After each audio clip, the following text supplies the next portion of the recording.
Hinted, a sweet small town, second chance romantic comedy. Moonlit Lake Matchmaker series, Book 1, written by Kristeen Groth, narrated by male and female simulated voices. Chapter 1, Rowan's Point of View. Present day. Moonlit Lake, MN. Box of veggies held tight under one arm. I took a swig of water from my bottle, then set it on the porch railing to knock on Tilly's door. Rowan needs a wife. Water sprayed out of my mouth. What? They were talking about me? I set the veggies down and pressed my ear to the warm wooden door and wiped my face with the back of my hand. Tilly's words made my chest tighten. What in the world? Even though it might be true, she had no business talking about it like I was the next community project for her ladies' book club or something. Hopefully, that wasn't the case. Everyone knew that club thrived on love stories, but not those found in books. Though I wouldn't put it past Tilly to cook up something like that. I definitely did not want or need help from those busybodies, which was precisely why I didn't tell anyone that I'd joined an online dating site for farm folks only. Farmers meeting other farmers, or people wanting to date farmers. I hadn't realized we were such a hot commodity that we needed our own dedicated site, but apparently so. My best friend Nash would say they wanted to exclude us and our smelly clothes from the regular dating pool. I scraped manure from the bottom of my boots on the boot scraper, conveniently located next to Tilly's door, and sighed. Yeah, it could be the latter. I leaned against the wall next to the door, and my gaze floated across the backyard and Tilly's gardens. Spring bulbs and flowers were blooming, but most things were either still dormant or just starting to poke through the soil. Leaves were emerging on the trees. This was my favorite time of year, a hopeful time. And maybe there could be hope for my bleak personal life, too. Tilly Devine was more like a grandma than a neighbor to me and had been one of the most influential people in my life. I brought her fresh produce, eggs, and cheese at least once a week, depending on what I had available. Visiting her was usually the highlight of my week, which didn't say much about my social calendar. But who was she talking to? About me? Should I interrupt? Keep listening? My mom's voice carried through the screen door. I know, Tilly. He's 34 already and still very single. Rob and I had 5 kids by the time I was his age. I'm starting to wonder if I'll ever get any grandchildren. Here we go. The grandchildren thing again. I was tempted to drop Tilly's box of veggies right there on the porch and leave. One of Tilly's workers was weed whipping her yard near the building where I stood. The buzzing noise made it so I couldn't make out everything that was said. One part I caught stopped me cold. Tell him about a special clause in the trust, before he runs out of time. My jaw tightened, my teeth clenched. What was Mom talking about? Tilly gasped. Honey, that's horrible. Oh, I know, That blasted weed whipper buzzed right next to the step, drowning out what Mom was saying. If he doesn't marry by the time he's 35, it goes to the next in line. You mean he'd have to marry right away or lose everything? Yep, wouldn't that? Buzzes. Ugh, wasn't that guy done yet? And doesn't he realize I can't eavesdrop with all his noise? Thankfully, the worker moved on to the flower gardens, and I brought my ear to the door to listen in again. Willowbrook Farm means everything to Rowan. He'd never let it slip away from him. What a dreadful thought. Understatement of the century. This was way beyond dreadful. My body felt numb and heavy, and my breathing ceased for longer than is likely good for a living human being. My heart thundered in my neck and my face felt hot. Anger, betrayal, disbelief, all pulsed through my veins. It took a couple minutes for me to calm down enough to walk in the door, and every ounce of my control to hold in all I was thinking and feeling. Yes, I wanted marriage, kids, the whole shebang. But on my terms and in my own time, I envisioned having a family on the farm like my parents did, but I didn't want to be pressured into it. I understood better than most that not everyone was cut out for farm life. And since I wasn't looking for a love match, but a partner to work with me on the farm, This dating site suited my needs to a T. In fact, I'd already been matched with several good candidates. My perfect partner could be just a swipe away. Imagining Mom and Tilly's reaction to finding out that I'd beaten them at their own game gave me a perverse satisfaction. Even if there was a trust clause, which I wasn't sure I believed, I definitely didn't want my mom or Tilly matchmaking for me. No way. They meddled in my life on a daily basis. I wasn't about to let them try to find me a wife. "Hey, Tilly, I brought you some goodies." I placed the box of food on her table. Then, using my best poker face, I greeted my mom. "Mom, I didn't realize you'd be here." Tilly needed a little extra help restocking her inventory of herbal products, so I offered to help out. Mom tried to play it off like nothing was amiss. She barely looked at me and was focusing solely on her task. Mom stood next to Tilly at the counter, pulling leaves off the stems for Tilly to grind. My mother was a natural beauty, with her long curly hair tied back at the nape of her neck. Never one to care about makeup or how she looked. She was all about comfort and practicality. Her honey blonde hair was streaked with silver, but she looked as beautiful as ever.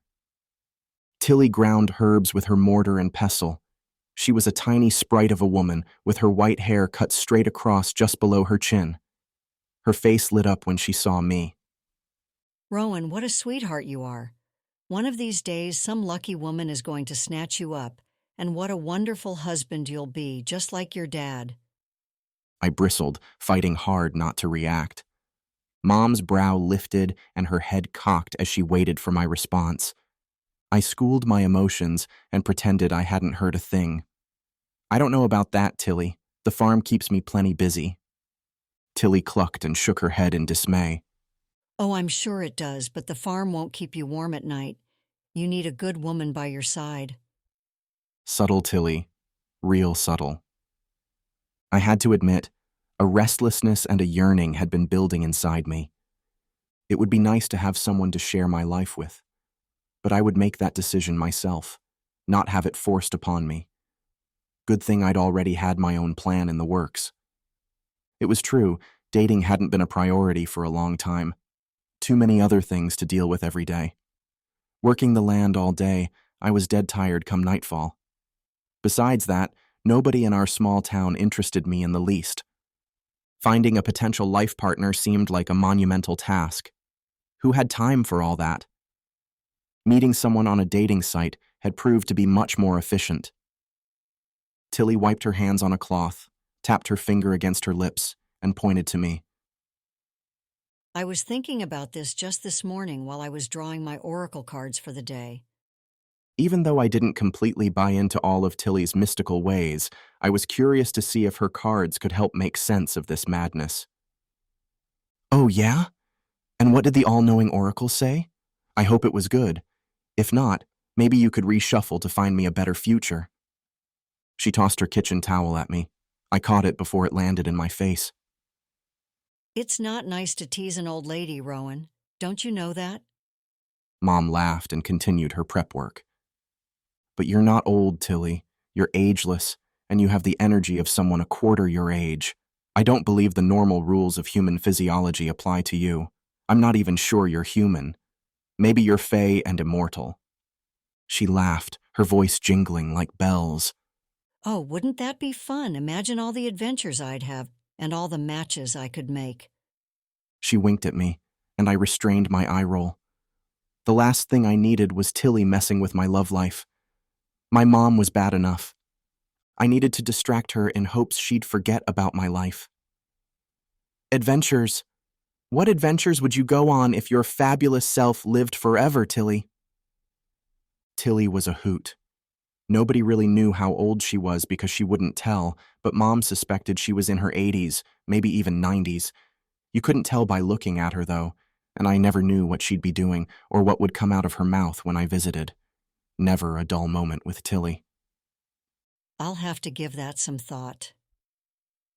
She looked upward for inspiration, a wistful expression adorning her face. I've always imagined it'd be fun to skydive or hang glide over a tropical island like Hawaii or Bali, where I could enjoy the view of the mountains, rainforests, and ocean below me. That would be heavenly. The blissful look in her eyes made me wish I could grant her wish. But she'd be booking a flight with the smallest encouragement. I opened my mouth to tell her how dangerous something like that would be for someone her age. Another thing I'd like to try. Tilly's face lit up like the sun.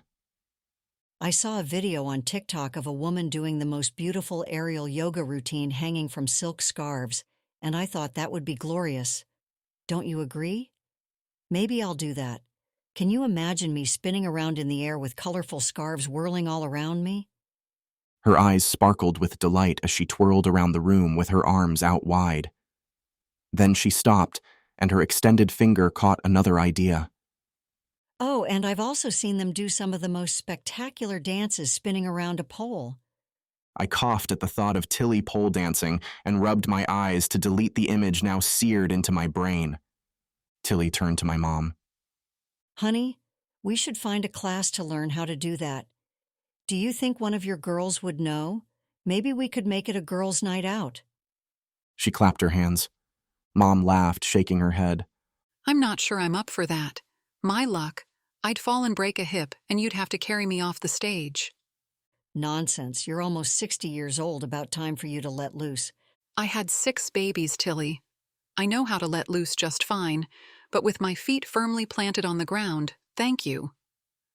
Okay. Time to change the subject. I put my arm around Tilly and gave her a gentle squeeze. Don't you always say life is an adventure, Tilly? It's all in how you live it. Yes, you're quite right. When you're in the energy of love and joy, even the most mundane tasks can feel like an adventure. A lot of that depends on who you're with, which brings me back to finding someone for you to share your life with, someone who brings joy and love to your life. She smiled warmly and patted my cheek. I'm so glad you came by today. Aren't you curious about what the cards said? I'm curious. If he doesn't want to know, you can tell me. Hush, honey. This is Rowan's reading, not yours. Tilly scolded, waving her off. Even though it was nearly impossible to dissuade Tilly once she set her mind on something, I had to try. I'm not sure, Tilly. Isn't it better to live in the moment with surprise and wonder about what might happen? The cards won't predict your future. They'll just give you hints about your direction.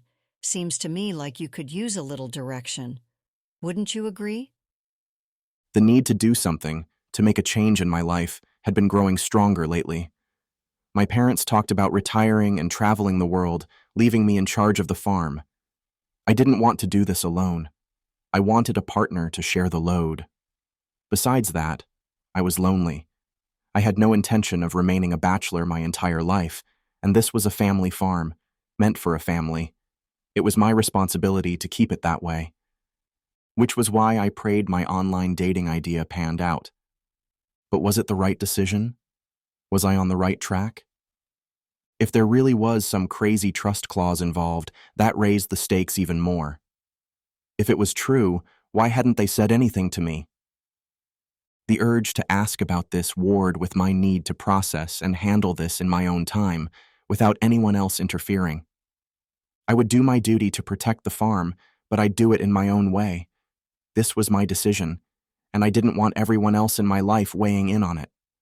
The plight of being a part of a big family in a small town. Everyone had opinions, wanted or otherwise. The mental turmoil was already wearing on me. I groaned. Fine, what does the mighty oracle say about my life? Come over here and I'll show you. Tilly grabbed my arm and led me to a table on the other side of the room. It displayed a lit candle and an assortment of crystals surrounding 3 cards lying face up in a row. The first one read, "Make a decision." The second said, "Heal the past." And the last one said, "Seed the future." So what comes to mind when you see these cards? Tilly clutched her hands to her chest, her brows almost disappearing into her hairline in expectation. I studied the card a little longer. These messages could mean a lot of different things. Right. But what do they mean to you? The words that came to my mind as soon as she said that was the decision to get married. I definitely wasn't going to admit that to her or my mom, especially not after what I'd overheard. So I shrugged. I don't know, Tilly. What do you think it means?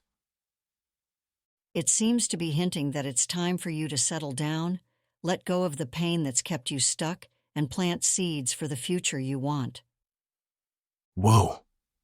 Her interpretation sucked the air right out of my chest. My mouth opened, but I lacked the words for a response. Or maybe the seeds of the future were planted in the past. She patted me on the chest. Just follow your heart and you'll figure it out. You have a big heart, my boy, and a lot of love to give. Don't give up too easily. What do you mean? That's all I'm going to say. I probably already said too much. Your path is what you choose it to be. I pray you'll choose one filled with love and joy, because that's what life's all about. You deserve love, you know. I frowned at the cards. We don't always get what we want or what we deserve, though, do we? I said this to your mom years ago, and the same is true now. When we give up hope, we give up on life. Do you remember, honey? My mom nodded.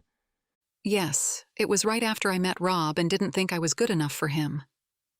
Tilly looked me square in the eye. Don't let your past disappointments determine your future, Rowan. They don't deserve to drive your bus, so don't give them the keys. Her words slammed into me like a brick to the chest. Regrets about my past and fears about my future collided. I stumbled back a couple of steps before regaining my balance and composure. I tried my best to hide my emotions, which wasn't easy around these two. Time to make a quick exit. Tilly scurried off to the kitchen. Here, take some fresh muffins I made this morning. I can never turn down your baked goods. I picked a muffin from the basket and lifted it in salute. Thanks, Tilly. This will be gone before I'm out of your yard. Then take a couple more, I have plenty. I leaned over and kissed her wrinkled cheek. This is all I need, Tilly. You don't want me to get fat, do you? As if that were possible. You work so hard you'll burn it off in 15 minutes. Have a good day, Tilly. Bye, Mom. I'll see you soon. I slipped out the door before Tilly fed me more. Or worse, gave me more advice. The thing about her advice was that it was so on point, it made me uncomfortable. Needless to say, I couldn't take any more today. My mind was spinning as it was. A clause in the trust? About marriage? It seemed impossible. No one had said a thing to me about it. Anger crackled along my veins. I should confront my mom. No, I should talk to my dad. I shoved my trembling hands through my hair. I didn't have time for any of that. I was almost 35, and apparently if I didn't find a wife, I couldn't have the farm. Marriage. I had to push all other feelings aside and focus on that. The farm was my entire life. I'd do whatever it took to keep it safe. Years ago, I gave up on romantic ideas, knowing love was not part of my plan. The only person I ever considered a future with was long gone and never coming back. No, love was not in the cards for me, no matter what Tilly said. The risk was too high. But if marriage didn't have to be about love, but about common interests, about the farm, then I was all for it. As I explained on my dating profile, the woman I was looking for needed to be someone who loved the farm and would be as invested in it as I was. Someone who would make a good partner and share the load with me. I gazed out over the land I loved so much. A woman with curly red hair blazing in the sunlight was herding the goats through the gate and into the next field for them to graze. She lifted a hand to wave at me. I drove the cart over to talk to her through the fence. Hey, Becky, how's everything going? I'm about finished here. If only I could get the Golden Girls over there to give it up and join the others. She gestured toward the few stragglers who seemed content to stay where they were, uninterested in moving to the other pasture like the rest of the herd. Apparently, they don't think the grass is greener on the other side. A low chuckle tumbled out of me. You'll talk 'em into it. I have no doubt.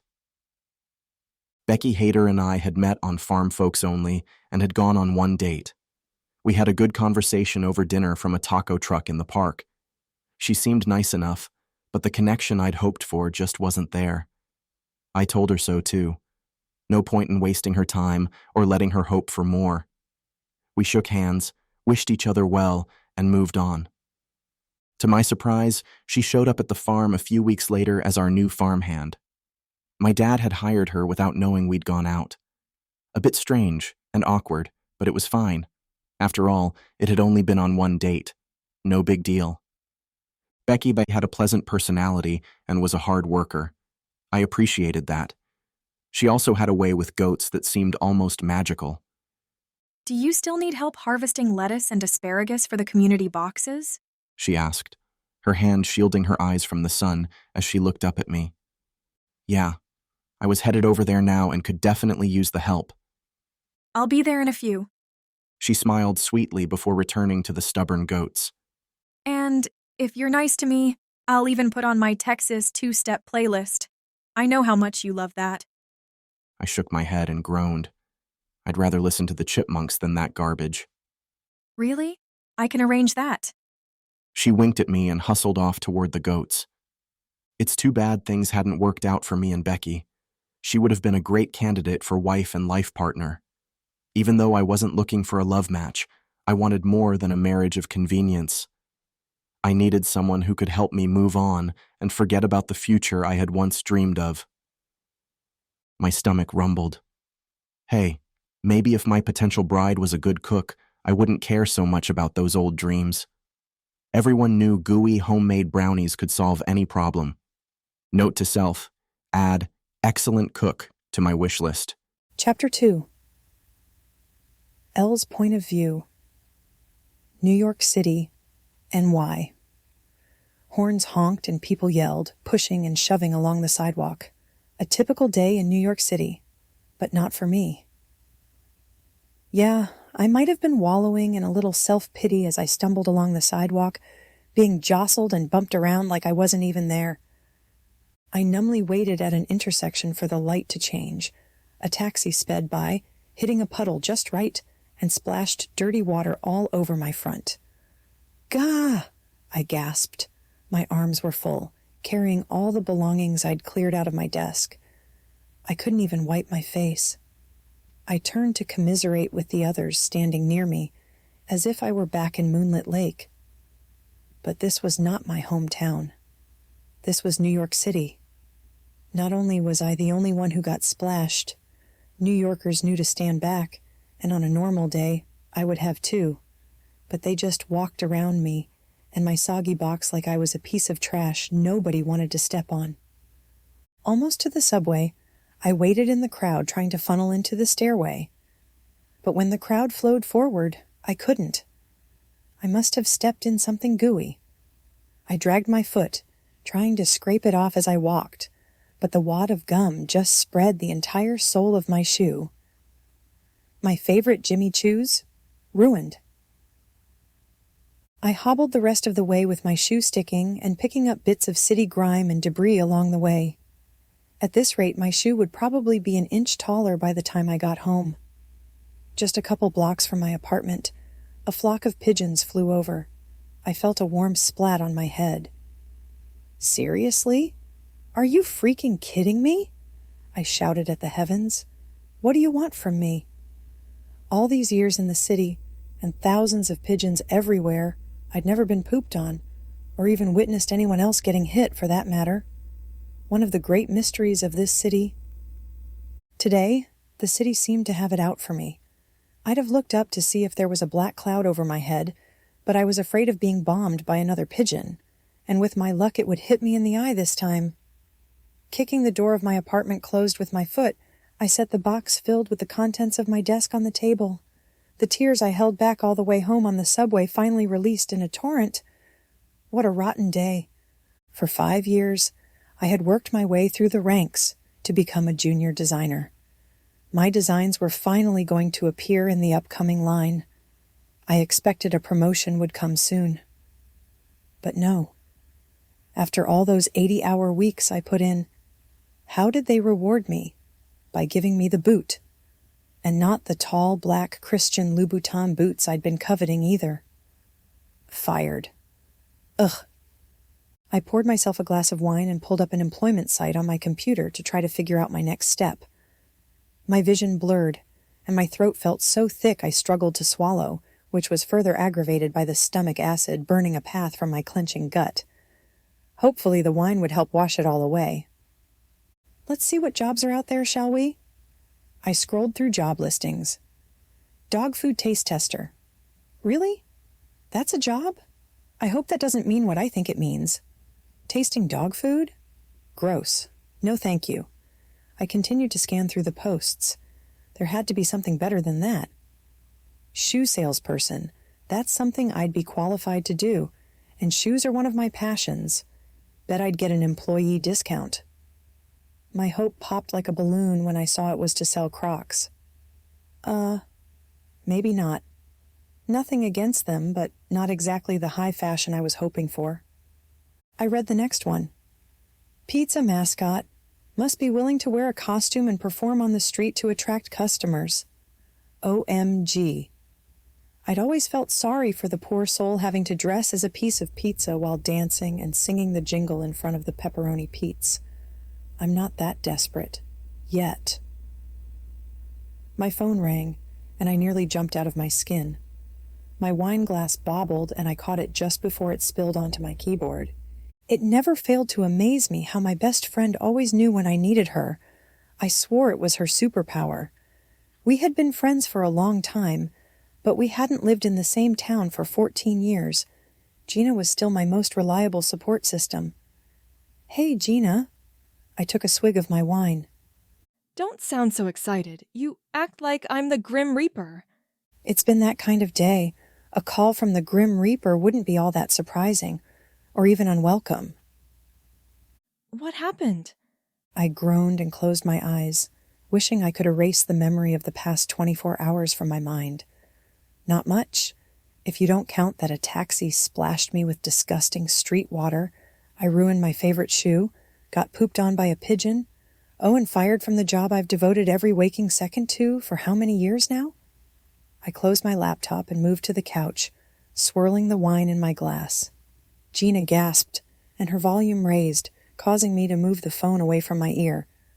What? How could they fire you? You were the model employee. You work harder than anyone. It depends whose version you hear. My version is that Pierce, my supervisor, put moves on me that I didn't reciprocate and threatened to report, so he got rid of me. How he went about it was much more humiliating and has effectively ruined my career. The traumatic events of earlier in the day flashed through my mind. I was rushing to deliver a cart of coffees from the corner shop. Everyone dashed around frantically trying to get everything in order for our highest profile show of the year.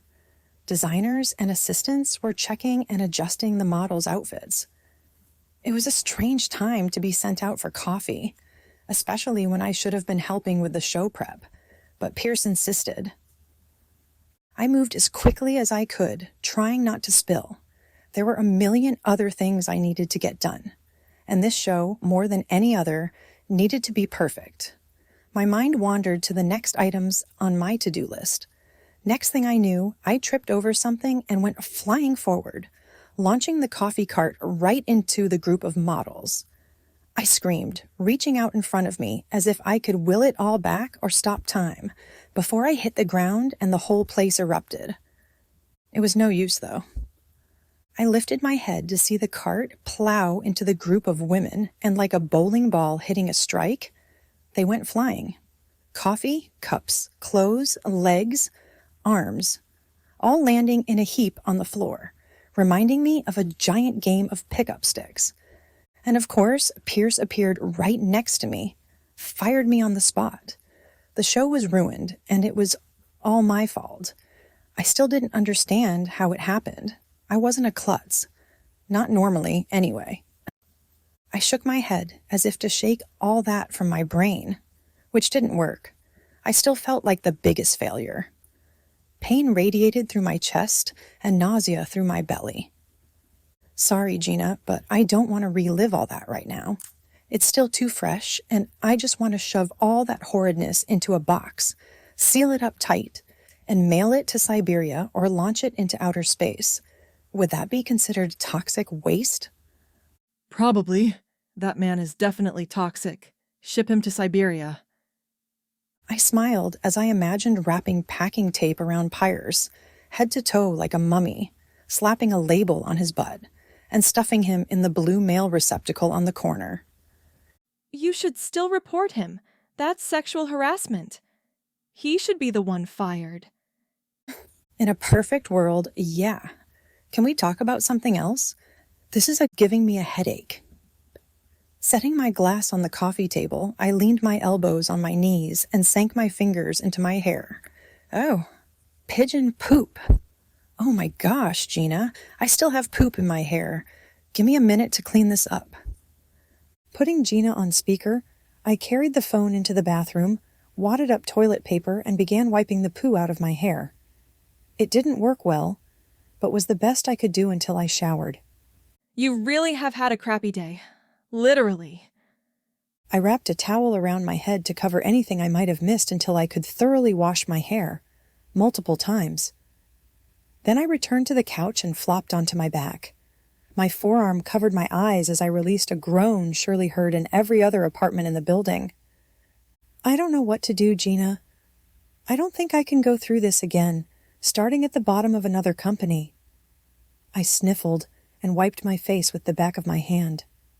When I came to New York to break into the fashion industry, I knew it wouldn't be easy, but I thought after all this hard work, all these endless hours, I'd have something to show for it. Now I'm exactly where I started. Only now I'm also broke, frustrated, alone, and really freaking tired. What am I going to do? Gina was silent for a moment and then spoke softly. Maybe it's time for you to come home. I'll feel like such a failure, coming home and moving back in with my mom when I'm 32 years old. You haven't been home in years. Call it a vacation if it makes you feel better. Just take some time here to rest, re-energize, and figure out what you really want to do. I sniffled into the phone. When you put it that way, it doesn't seem like a bad idea. I definitely need to get out of the city. If I stay here looking for a new job, I'll lose my mind, not to mention my dignity. A flash of the dancing pizza costume flashed through my mind, and I cringed. It already seems like the walls are closing in on me, and I've only been home for 5 minutes, and I still have poop in my hair. Well, I'm not going to let you wallow another minute. Book your flight right now, text me the details, and I'll be there to pick you up. I tried to think of an excuse, but my mind was blank. Oh, all right, you win. I'll do it. But the thought of telling people what a failure I am makes me sick to my stomach. I'm looking forward to seeing you, though. She squealed so loud and long I had to pull the phone away from my ear. We can stay up late painting our nails and watching movies just like we used to. Only this time, it'll involve copious amounts of alcohol. Don't forget chocolate chip cookie dough ice cream. I'm in crisis, remember? Way ahead of you, sister. My freezer is already fully stocked. Don't you know me at all? You're the best, that's for sure. What would I do without you? I picked up my wine glass and moved back to the table. Lucky for you, you'll never have to find out. So get your butt moving and book your flight. Quick, before you talk yourself out of it. And I swear, I'll text you every 10 minutes until you send me your flight information. Don't make me be that girl. You know how I get... I opened my laptop back up to begin a new search. Yeah. You're so annoying sometimes, I typed while squeezing the phone between my ear and shoulder. I'm doing it right now. Now leave me alone so I can get this done. See you soon, Ellaroo. Later, Ginorina. A few minutes later, my flight was booked. I glanced around my studio apartment, mentally cataloging all I needed to accomplish before leaving in 2 days. My table was littered with clothing designs and fabric swatches. My latest dress creation hung half done on a mannequin in the corner, held together with straight pins. So much to get done. First on the list was taking a shower and washing my hair. After that, I needed to find someone to sublet my apartment. There was so much packing and cleaning to do to get the place ready for someone else. Even though I would be hard-pressed to get everything done in the next couple days, my spirits lifted having decided to move forward. There was something comforting about going home. What will you do once you're home? That nagging voice in my head, which sounded too much like my mother, needed to back off. I preferred to listen to the calmer, gentler side of me, which reminded me of wise old Tilly from back home. One step at a time. First, go home. Then, figure out the rest of your life. I took a couple of deep breaths and started making a list. Lists always made me feel better. Chapter 3. Rowan. Never let your mind wander while watering the goats. The trough had overflowed, my boots were soaked, and I still hadn't figured out what to do about what I'd learned from my visit to Tilly that morning. I moved to the next trough and watched the water level rise. I was the responsible one, an overthinker. It usually took me a while to make a decision, but once I did, I rarely changed my mind. I never acted impulsively. Taking this next step had been on my mind for a while already. Trust or no trust? It was time for me to step up. Whack! Something hit me in the head, causing me to flinch, then flex my muscles, ready to fight whoever it was.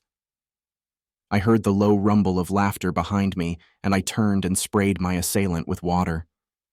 Hey, that's enough. I come in peace. My best friend, Nash Porter, held his hands up in surrender. The water rolled off his jacket, but his jeans got a little wet. I returned the hose to the trough to finish filling it. Nash shook his leg to try to air out his jeans. When that didn't work, he gave up and leaned against the barn with his arms across his chest. What's going on? I was calling your name, but you were off in another world. Sorry, I have a lot on my mind. What are you up to? Oh, no, you don't. You're gonna have to give me more than that after you doused me with water. What were you thinking about that had you so distracted? I turned the water off, hung the hose on a hook, and leaned against the wall next to him with one foot propped on an upside-down metal bucket. I overheard my mom this morning, and apparently there's a trust for the farm, and if I don't marry by the time I'm 35, I'll lose the farm, and it will go to the next in line. Isn't that kind of Middle Ages? I can't believe your parents would do something like that. Are you sure you heard her right? Yeah, I heard it clear as day. But I'm still not sure I believe it's true. I rubbed my hand over my beard. I was spitting angry at first. How could they do that to me, right? I could have asked about it right then and there. But actually, it affirmed something I'd been thinking about already. Like maybe this was a sign. Maybe it's time. I sighed and debated how much I should admit. So far, I'd kept my plan a secret, even from my best friend, but maybe he could help me sort it out. I've been feeling like I need to make a change. I'm 34 years old, and even though I'm certain my life is here on the farm, I feel like I'm missing something. You mean a wife and kids? Is that what you're talking about? Yeah, I guess. Now that I've been running the farm operations and preparing to take over the business part, it makes me think. I look at my parents, how they worked together all these years, expanding the farm, raising 6 kids. I want that too. Well, you kind of need to have a girlfriend before you can get married, don't you? I kicked a clump of dirt and shrugged. Nash pointed at me. Wait, I know that look. You already have it figured out. What is it? I'll probably regret telling you this, but a few months ago I put a profile up on a dating site for farmers. Nash nearly choked. You what? How am I just hearing about this? Why didn't you tell me? For exactly this reason. I knew you'd give me a hard time, and I didn't want you to talk me out of it. I scratched the back of my neck. It's why I haven't been around much in the evenings. I've had dates every night for the past 2 weeks. It's exhausting. Nash's brows leapt to his hairline, and he shot me a questioning look. There are so many things I could say here. The sparkle in his eyes and the smirk on his face hinted at the sarcastic comments dying to come out. I put my hand up to stop him. I know, Just save it. I crossed my arms and looked out over the fields and pastures in front of me. I think I've narrowed it down to 3 finalists. I'm trying to decide if I should bring them out to the farm to see if they like the place and if we would work well together. I just don't want my family getting wind of it before I make my decision. If all goes well, I might know who my bride will be by the end of the month. His expression shifted to one of concern. Are you seriously considering marrying someone you just met and barely know? Are you nuts? How do you know they're not psycho or just looking to steal your birthright out from under you? Relax. It's not like I'm getting married tomorrow, and online dating is the most common way for couples to meet these days. You should try it, Nash. I jabbed him in the ribs with my elbow. This is not about me. I just don't think this speed dating thing you've got going is going to help you find love. Isn't that what you want? To have a lasting love like your parents? I shook my head. I tried love once, and you remember how that turned out. Been there, done that. Have no interest in doing it again. Nash released a frustrated sigh, and his right hand chopped the air as he spoke. Let me get this straight. You're going to commit the next 50 years to someone you barely know and don't love just because you want permanent help on the farm? That's not how it would be. When I reflect on what's most important to me, it's my family and this land. If I need to do this to keep the farm, or even to continue my parents' legacy, then I need someone who values those things too. I believe one of these women will be perfect. I hear what you're saying, but give it some time. Even if this trust thing is real, your birthday isn't for another 9 months. You don't need to get married this summer. Date a little longer before deciding about marriage. Better yet, talk to your parents and see if there's a way out of this without marrying someone you don't love. I shook my head. It's not just about that supposed trust. I'd already decided this was what I wanted to do before I even overheard that. Besides, you know what a romantic my mom is. She'll go full bore to find me a love match. She'd never sanction anything less. I have to make this decision on my own, and then I'll talk to them about it. All right, but make sure the woman you choose knows you're not looking for a love match. Be upfront about your intentions, so nobody gets hurt. I scrubbed my hand over my face and groaned. Yeah, I know. I'll be sure to tell them straight up during my next round of dates. I'm telling you, though, the women I've met so far seem to be on the same page. It's why they went on the site in the first place. I know this seems weird to you, Nash, but in my gut, it feels like this is the right thing. I picked up a bag of feed to fill the bin. Hey, I visited Tilly, and her card said something about settling down too. I bet when she said settling down, she didn't mean settling. Ouch. What do you have against online dating anyway? Absolutely nothing. Just don't rush into something you'll both end up regretting for the rest of your life. Nash picked up the second bag of feed and poured it into the adjacent bin. Rowan, I know when you get something in your head, you don't let it go. If you're serious about this, just make sure she understands this is a business arrangement for you, and you have no interest in love or romance. Yeah, all right. I see your point. We walked toward the gate to let the animals into the pen so they could eat. The goats wedged themselves together, pushing and shoving at the gate, some trying to climb over the top of the others to make their way to the food. A couple even stood on the backs of their friends until they were bumped off in the crowd. I laughed at the ones in the back, jumping up in the air to see what the fuss was about. What did you come over for anyway, Nash? I was on my way home from a job site and wanted to see if I could talk you into grabbing a beer. Not today. I've got a mama goat ready to give birth any moment. Our last of the season. In fact, I need to head over there now to check on how she's doing. Want to come watch? Nah, hard pass on that one, but you have fun. Catch you later. Think about what I said. I gave my chin a quick lift. Sure thing. Later, Nash. As I approached the barn, I heard the familiar bleating of the goats. Nothing out of the ordinary. I peeked my head in and saw Becky kneeling next to the mama goat, petting her head and talking to her in soothing tones. The sight stopped me in my tracks. There was something about watching a woman taking care of my beloved animals in such a loving way that caused my breath to catch. Becky's red hair was pulled back in a ponytail, but a few pieces had escaped and hung in front of her face. She pushed it aside with one hand, but it fell right back where it was before. Dirt and straw covered her plaid flannel shirt and jeans. I watched Becky and the mama goat for a few more minutes, and the longer I watched, I began to wonder if I crossed her off my list too soon. I took a couple more steps closer to the pen. Becky looked up at me and smiled. "How's Minnie holding up?" She's doing pretty well. I called the vet and filled him in on what was happening. He wasn't concerned, but said to keep him updated and call him if we need any help. I always worry about first-time moms and getting them through the birth safely. So much can happen, and Minnie is on the small side. Becky stroked Minnie's head, smoothing the fur around her face and ears. You're doing just fine, aren't you, Minnie? Minnie bleated and nudged Becky's hand for more affection. The soon-to-be mama started active labor a couple of hours later. Becky and I worked together to deliver the twins.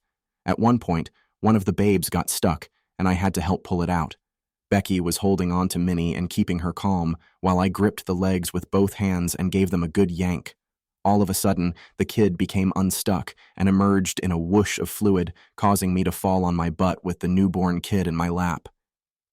Becky and I laughed with relief. I tried to wipe the slimy wetness from my face with my shoulder, but it was futile. I was a mess. The second twin started to emerge, but the amniotic sac was still covering its head. I pulled the handy-dandy garden trowel out of the side pocket of my cargo pants and used it to carefully pop the sac so the babe could breathe. As soon as the babe was fully out, I brought it over to Minnie, and she began licking and cleaning it. A natural mama. Both babies seemed to be healthy. Helping to bring new life into the world was one of the most amazing experiences in my life, and one that never ceased to choke me up. Becky beamed, her eyes sparkling. Good thing you had that garden trowel on you. I have to say, I've never seen anyone use that in a birth before. Why do you always carry that with you? I shrugged and gave her an evasive answer. Comes in handy. There's always something I need to dig or scoop, pretty much every day. As Becky and I sat back and watched the new mama cleaning and nurturing her new babes, there appeared to be a new connection between us. Friendship, perhaps? I cleared my throat. Do you think you'll have a family? I mean, is that something you want in life? Yeah, of course. I'd like to get married, raise a family. Witnessing a birth like this makes me think about that too. Now that I'm in my 30s, my clock is ticking, as my mom keeps reminding me. My mom's been hinting about grandchildren for a while now.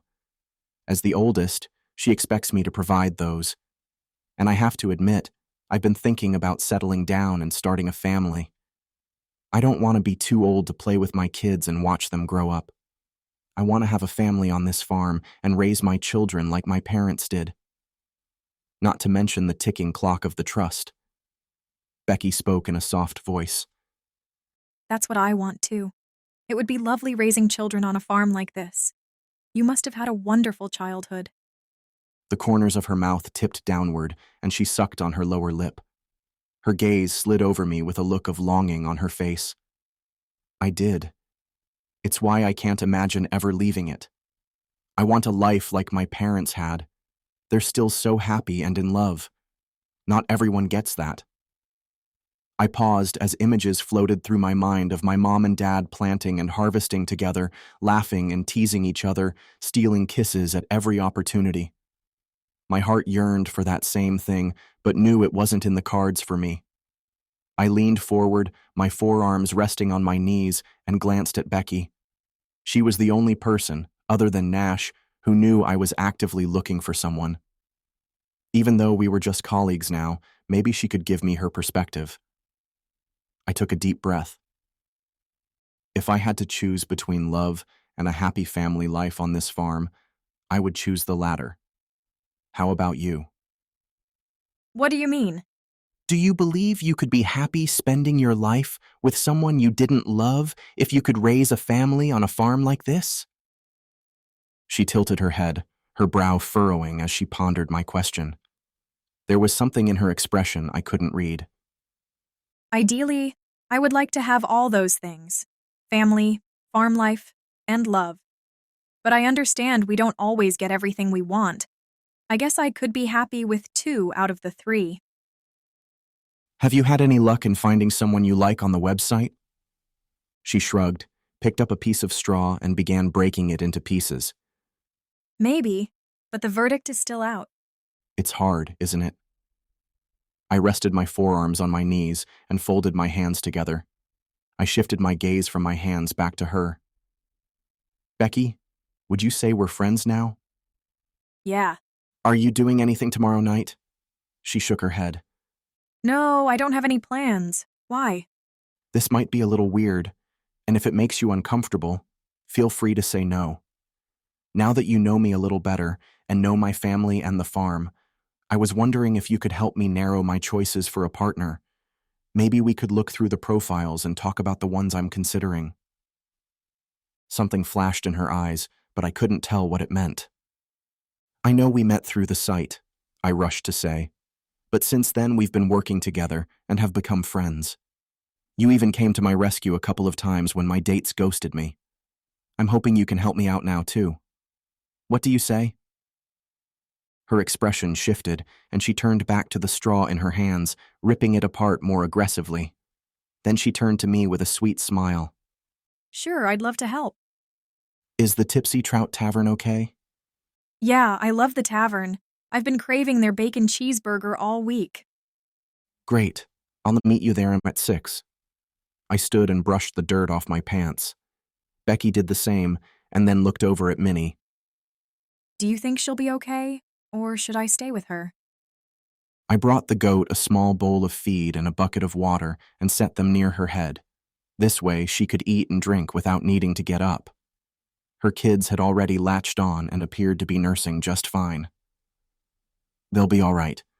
Thanks for your help tonight, Becky. We make a good team. We do. Good night, Rowan. See you tomorrow. After she left, I secured the gate on Minnie's pen and checked all the others to make sure all was well. I shut off the lights and headed home. I lived in the cabin my dad built for Hal, the old farmer who owned the place before us. He passed away when I was a little boy, and his one-room cabin had been empty until I moved into it 8 years ago. Dad asked me recently if I would prefer to have the farmhouse or build my own for my family. At the time, the question seemed silly. I didn't need anything more than this little cabin. But things were changing. Looking at the house where I grew up, I imagined my own children running around, laughing, teasing each other, getting into trouble. What I didn't see was the woman beside me. There was a time that had been crystal clear.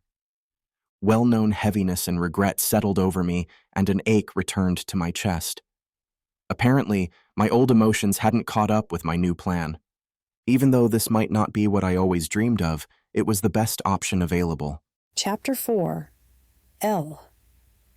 Taking another quick glance around my apartment to make sure I hadn't forgotten anything, I handed a key to my new tenant, Jessica.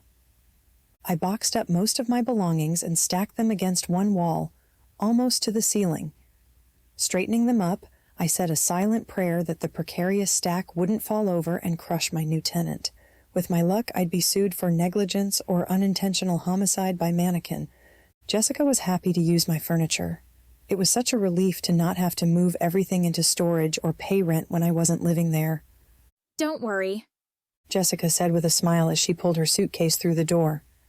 I'll take good care of your place. I appreciate you letting me move in so quickly. I took one last look around to reassure myself I hadn't missed anything important before dragging my luggage to the door.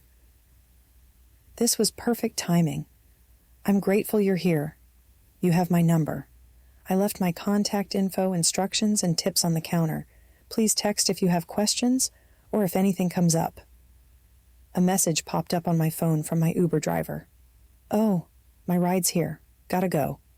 Thanks again, Jess, and good luck. The adrenaline of the past few days of preparations wore off as we weaved through city traffic. The city that had been my entire life for so many years faded into the distance, and my vision blurred with emotion. Still, The city had never really felt like home. If I was being completely honest, I wasn't sad about leaving New York. Not really. What choked me up was failing at and letting go of the dream I had worked so hard to achieve. My gut seized. I'd have to face everyone at home and see the disappointment in their eyes. My family and friends had all been so supportive and encouraging when I told them my pie-in-the-sky ideas all those years ago. What would they think now? Might as well tattoo a big letter L on my forehead. Loo-hoo-hoozer. Since moving here, I had only been back for brief visits on holidays, and often my mom and brother came to see me because I didn't get much time off. As I boarded my plane and it lifted into the air, the lurch in my stomach wasn't entirely from the sensation of flight. Thank goodness they no longer served meals on domestic flights. I wouldn't have been able to keep it down. I was able to sleep, though. All the stress and sleepless nights leading up to this were good for something. I woke with the bustle to deboard the plane, and as I trudged my way to the baggage claim, I heard my name screamed across the terminal. Oh! I couldn't see her through the swarm of people, but I knew exactly who called to me. Only my best friend would cause such a spectacle without a care about what others might think. It was one of the things I loved about her. She never held back and was 100% Gina all the time. Though we'd been best friends since grade school, our personalities couldn't be more different. Our love of pretty things and our mutual hatred of Susie Burkus, the local mean girl, brought us together. Susie teased me for my shabby used clothing and out-of-style hair. Gina stood up to Susie on my behalf and could beat anyone in a verbal sparring. Where Gina lived her life bold and boisterous, I was careful and tried to fit in without making waves. Gina always said whatever was on her mind without a filter. I followed the rules, and even though I was driven to succeed, I tried to do it with integrity and without ruffling too many feathers. Over the years, Gina's sassiness had worn off on me, and she'd adopted my need for a careful plan.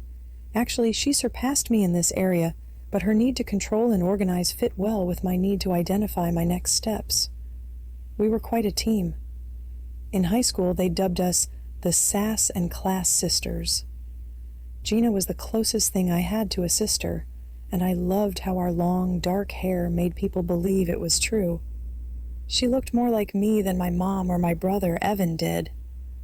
Finally, Gina broke through the crowd, waving her arms over her head, and wrapped me in a big hug while jumping up and down. I'm so happy you're here. Part of me wondered if you would change your mind, but I'm so glad you didn't. This is going to be great. We'll have so much fun together.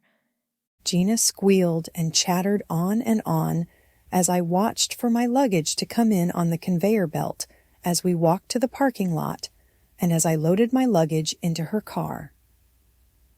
As soon as I closed the door on her SUV, she turned in her seat to face me. I recognized that look and reached for the door handle. Don't even think about it. Now that I have you contained in this space, talk to me. You've been evasive every time we've talked. Tell me what really happened in New York. I'm not starting this car until you spill. All right, I'll talk, but can you drive at the same time? I don't want to sit in this parking ramp all day. It stinks in here, and I'm hungry. Okay, but I'm warning you, if you don't hold up your end of the bargain, I'm pulling the car over until you do. Knowing Gina, this wasn't an idle threat. I took a deep breath and prepared to let it all out. You know how, for the past 6 months, I've been creating designs for the new line coming out in the spring? I've been putting in 18-hour days to pull it all together. I really nailed it, too. Definitely my best work. This was the opportunity I'd been waiting for, my designs being featured in the upcoming line. That's great, Elle. I always believed you could do it. Yeah, well, I've told you what a slimeball my supervisor, Pierce, is, haven't I? Gina nodded, keeping her eyes on the road. I felt like he was just waiting for a chance to get rid of me since I threatened to report him. So I've been extra careful not to screw anything up, going above and beyond on every project. I told her about the coffee cart incident. I can't prove this, but I really think Pierce somehow tripped me and caused the whole horrific scene. What a narcissistic nut job. Gina squeezed my hand. I'm so sorry that happened. Since I'm pretty much blacklisted from the fashion industry, my options for staying in New York were pretty limited and bleak. But then again, I did see Pepperoni Pete's was looking for another mascot. The joke fell flat. Gina didn't laugh, and I wanted to cry. This just sucked the wind right out of me, Gina. I felt so defeated, still do. A tear trickled down my cheek, and I quickly wiped it with my hand. I guess I just needed to come home, lick my wounds, and figure out what I want to do. It sucks how it happened, but I have to admit, I'm glad you're back. Maybe, as Tilly would say, things happened for a reason. You just might find exactly what you need right here. She gave me a careful look. Rowan's still single, you know, and has grown into quite the specimen of a man. Maybe he's been waiting for you to come back, too. My heart sped up. Whenever my mind conjured images of our reunion, I shut them down. I hated to hope for the impossible, no matter how much I wanted it. Stop. Let's not go there. I'm not interested in a relationship. My life is a mess. The last thing I need is a man adding more drama to it. Or it's just what you need to take your mind off everything else. A sexy distraction. Gina waggled her eyebrows. No way. Even if I was interested, I'm sure he hates me. I've always regretted what I did to him, and the way things ended. Being in a small town like this, we're bound to run into each other, but I dread it. I sighed and dropped my head back against the seat, then turned my gaze out the window. I saw the pain in Rowan's eyes every time I closed my eyes, and it still tore my heart out. This is why I'm even more humiliated to come home as a failure, because now it seems I broke his heart for nothing. If I had at least been successful and accomplished something, maybe it would justify what I did. It's been over a decade. You've both grown up since then. They say time heals all wounds, so perhaps now is the perfect opportunity to make amends. Even though I'm over him, I still have no idea what I'd say if I saw him again. Are you sure you're over him? You haven't had a serious relationship since Rowan. I've been too busy. You know that. Thankfully, Gina let it go and continued to drive. Hey, how about we stop at the tavern for a drink and some food before I take you home? I could use a stiff one after all this. Yeah, my life story would drive anyone to drink, but that does sound pretty good. I hope it's not too busy on a Thursday evening. It's early, so we should be fine. And we don't have to stay long. I'm sure you're tired. Maybe a glass of wine will help me chill out and sleep better when I get to Mom's house. Good idea, Gina. I think this is exactly what I need. As much as I tried to psych myself up for a public appearance, my feelings didn't match my words. It seemed like I was about to face a firing squad. I looked over at Gina, ready to tell her I had changed my mind and wasn't feeling up to it. She was obviously trying to cheer me up, singing along to the radio, her head bopping side to side and her hands drumming on the steering wheel. She brought her fist in front of my mouth, trying to get me to sing along into the invisible mic like we used to. Pushing the mic away, I tried to hold on to my sulk, but instead, despite my crappy mood, I burst out laughing. Gina did too. Phew, I'm glad that finally worked and got you out of your funk. Next level was tap dancing, and we both know I can't tap dance while driving. Not according to the cops, anyway. She winked and elbowed me. I sure have missed you, Gina. Of course you have. She paused and held her hand near her ear. Do you hear that? Hear what? A bottle of Moscato calling our names, she said in a sing-songy voice. You're such a goof. Her methods might be wacky, but I was starting to look forward to an evening out with Gina. We always had fun together, no matter what we were doing. The next song was slower and more introspective and sent my mind whirling again. I can hear your wheels grinding from here. What are you thinking? I sighed and leaned my head against the window. What am I going to tell people when they ask why I'm back after all this time? She tapped the steering wheel for a moment. I know. Tell them you were recruited for a top-secret government fashion agent program, specializing in fashion espionage. Your mission required you to return to your hometown undercover as an unemployed designer. But why would this secret agency send me to Moonlit Lake? To rid the world of the fashion faux pas perpetuated by Susie Burkus and her ilk, of course. Gina gave me a quick glance. Her face lit up, and her right hand moved with animated flair. And to defeat these scoundrels of style, they gave you a pair of magic designer heels that transport you to where the most dangerous fashion criminals are located. And here you are. We burst out laughing. Undercover fashion agent. I'll have to add that to my job search. Always fighting to protect the world from hideous tackiness. My hero. Gina pushed my shoulder playfully while keeping her eyes on the road. No? She was my hero. Once again, Gina's superpowers had completed their mission. I was smiling and laughing. Gosh, I'd missed her. Maybe I was looking at this all wrong.